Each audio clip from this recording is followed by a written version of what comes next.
Friends, Namaskar. I am Grijesh Kumar with a new video. You are welcome in this video. Friends, this video is based on remaining part of previous video, which has been created for TET English preparation. Here, question number 31 is given as correct form of sentence. I have often found him negligent dash his work. इसका आपको correct sentence बताना है, तो इसके लिए हो जाएगा I have often found him negligent in his work. So correct option is 1. Next question, question number 32. Question number 32 is during his visit to France, Wordsworth fell in love with a girl named. Friends, यहाँ पर आपको बताना है कि Wordsworth जब France गए थे तो उनको एक बालिका से प्रेम हो गया. उसका नाम क्या था? तो यहाँ पर दिया गया है एनेटे वैलान.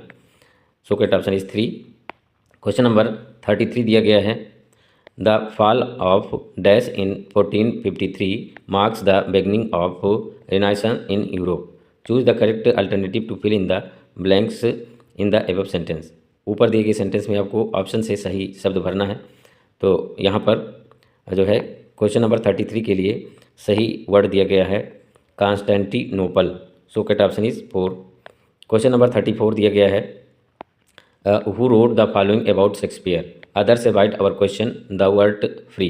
ये बात किसने कही? यहाँ पर दिया गया है इसका answer Reynold. So correct option is 2. Next question, question number 35.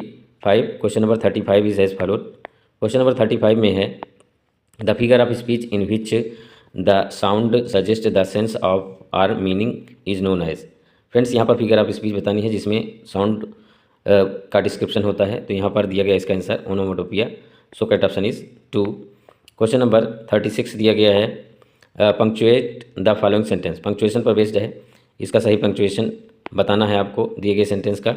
Sentence यहाँ पर है she called out angrily so you have been hitting Makhan again Patik answered indignantly no I have not who told you that. इसका आपको punctuation बताना है. तो 36 के लिए यहाँ पर सही जो पंक्चुएटेड सेंटेंस है यहाँ पर दिया गया है she called out angrily so you have been hitting Makhan again Patik answered indignantly no I haven't who told you that. So correct option is 2. Question number 37 दिया गया है. क्वेश्चन नंबर 37 में है select the word with its correct spelling. Correct spelling वाला word बताना है. तो यहाँ पर वैक्यूम के लिए करेक्ट स्पेलिंग बताना है. तो दिए गए ऑप्शन में जो है सही स्पेलिंग नहीं है. मैं आपको सही स्पेलिंग इसका बता देता हूँ. वैक्यूम की स्पेलिंग होती है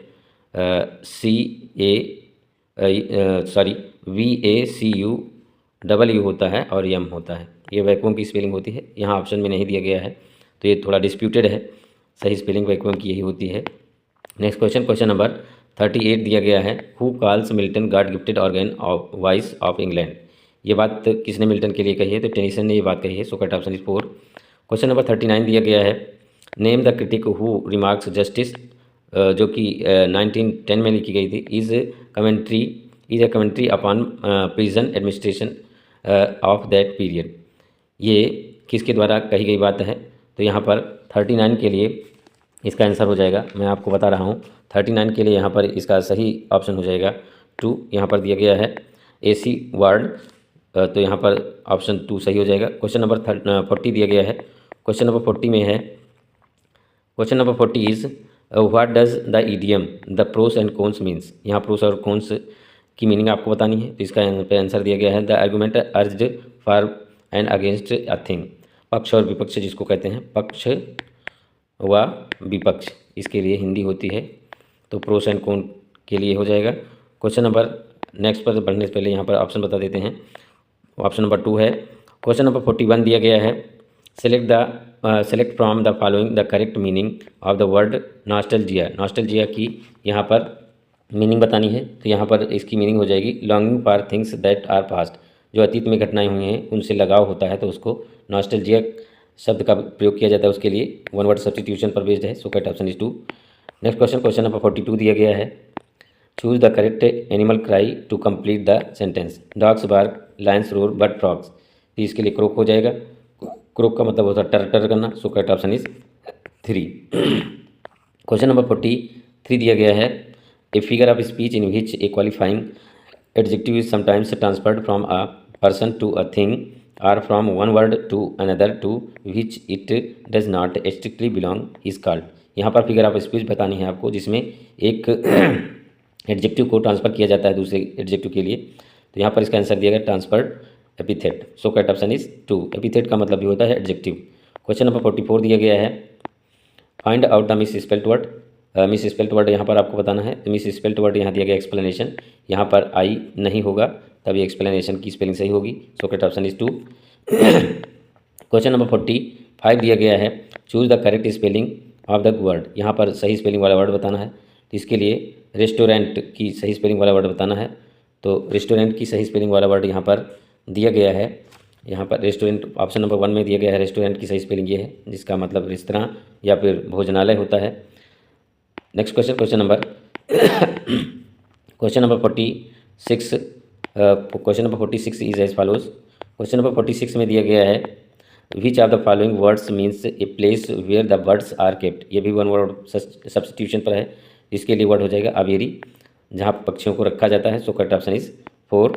क्वेश्चन नंबर 47 दिया गया है, which of the following plays is not written by Galsworthy. Galsworthy के द्वारा लिखा गया कौन सा प्ले नहीं है इसमें से।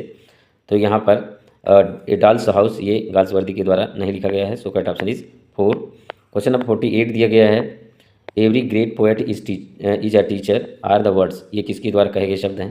तो ये वर्ड्सवर्थ के द्वारा कहे गए शब्द हैं। सो correct option is 4। Question number 49 दिया गया है, the restoration period was influenced by. Restoration period किससे प्रभावित हुआ था, ये आपको बताना है। तो इसका आंसर है French dramatist. So correct option is 1। Question number 50 दिया गया है, जो कि पंक्चुएशन पर बेस्ड है। तो यहाँ पर सही पंक्चुएशन आपको बताना है 50 के लिए। 50 के लिए यहाँ सही पंक्चुएशन आपको बताना है। तो इसके लिए सही पंक्चुएटेड जो सेंटेंस है हो जाएगा यहाँ पर ऑप्शन नंबर 3 में दिया गया है, as Caesar loved me I weep for him, as he was fortunate I rejoice it, as he was valiant I honour him, but as he was ambitious I slew him. So correct option is 3। Question number 51। Question number 51 is as follows. Question number 51 में दिया गया है यहाँ पे, find out the figure of speech in the following lines. Lines are as follows, is this the face that launched 1000 ships and burned the topless towers of ilium.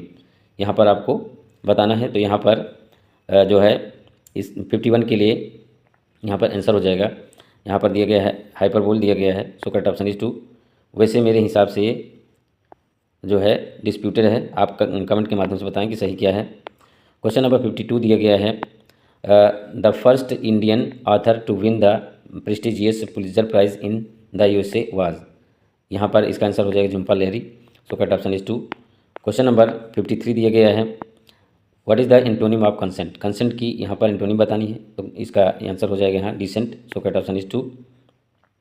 Question number 54 दिया गया है, select the right meaning of word aristocracy from the following. Aristocracy की meaning बतानी है आपको। तो यहाँ पर इसका आंसर हो जाएगा गवर्नमेंट बाय द नॉवेल्स। कुलीन तंत्र जिसको हिंदी में कहा जाता है, क्या कहते हैं इसको? कुलीन तंत्र, इसको हिंदी में कहा जाता है। कुलीन तंत्र इसको हिंदी में कहा जाता है। तो यहाँ पर सही ऑप्शन इसका हो जाएगा 2। क्वेश्चन नंबर 55 दिया गया है, select from the following the name of the author on whose grave the words he chose himself are carved. Here is one whose name is written. यहाँ रिटन होना चाहिए इन द वाटर। तो इसके लिए answer हो जाएगा kids. So correct option is 1। Question number 56 to 65 के लिए यहाँ पर डायरेक्शन दिया गया है, read each of the following sentences to trace the parts which are incorrect grammatically, the alphabet of the part is to be mentioned as the answer. यहाँ पर sentence दिया गया है जो स्प्लिटेड है, यहाँ पर आपको एरर पार्ट आपको बताना है। तो यहाँ पर 52 के लिए सेंटेंस दिया गया है, 55 के लिए जो है यहाँ पर दिया गया है 56 के लिए यहाँ पर जो है सेंटेंस दिया गया है। सेंटेंस है the father as well as the sons were involve in the murder no error. तो यहाँ पर एरर पार्ट आपको बताना है। तो यहाँ पर दूसरे भाग में एरर है, यहाँ पर the sons were, the father as well as के साथ जो है सिंगुलर नंबर का यूज़ किया जाता है। तो वर यहाँ पर जो दिया गया है गलत है, क्योंकि एज वेल एज के साथ जो है सिंगुलर नंबर की वर्ब का यूज़ किया जाता है। Next question, question number 57। Question number 57 में भी आपको एरर पार्ट बताना है। 57 के लिए यहाँ पर सेंटेंस दिया गया है, he could not give cattle green fodder today because he has broken his right hand a week ago. तो यहाँ पर 57 के लिए जो इसका एरर पार्ट वाला भाग है वो हो जाएगा यहाँ पर ये 3 जो दिया गया है। यहाँ पर हैज़ नहीं बल्कि हैड, चूँकि ये पास्ट टेंस की तरफ जो है रिफ़र करता है, इंडिकेट करता है, तो यहाँ पर मेरे हिसाब से हैड का यूज़ होना चाहिए। तो यहाँ पर तीसरा ऑप्शन सही हो जाएगा। क्वेश्चन नंबर 58 दिया गया है, what to talk of charity you do not practise even ordinary humanity no error. तो यहाँ पर जो है पहले पार्ट में एरर है, what to talk of charity, यहाँ पर जो है ये पार्ट एरर में है। क्यों है आप कमेंट के माध्यम से बता सकते हैं, मैं इसको आपके लिए छोड़ देता हूँ। क्वेश्चन नंबर 59 दिया गया है, I am very thirsty give me little water to drink no error. तो यहाँ दूसरे पार्ट में जो है एरर है, क्योंकि लिटिल का कुछ मतलब नहीं होता है यहाँ पर, तो ए लिटिल होना चाहिए मेरे हिसाब से। तो यहाँ पर सही ऑप्शन 2 हो जाएगा। Question number 60 and last question आपको this session I will continue creating videos for teaching English preparation if you support me by subscribing my channel. यहाँ पर भी आपको एरर पार्ट बताना है, you and your wife appear to have seen much more happier days. तो यहाँ पर तीसरे पार्ट में यहाँ पर जो मोर हैप्पियर दिया गया है ये सुपर प्लस है, यहाँ पर हैप्पियर ही होना चाहिए। फ्रेंड्स आज की वीडियो में बस इतना ही। यदि वीडियो आपको अच्छा लगे तो लाइक करें, ना अच्छा लगे डिसलाइक करें, कमेंट करना बिल्कुल भी ना भूलें।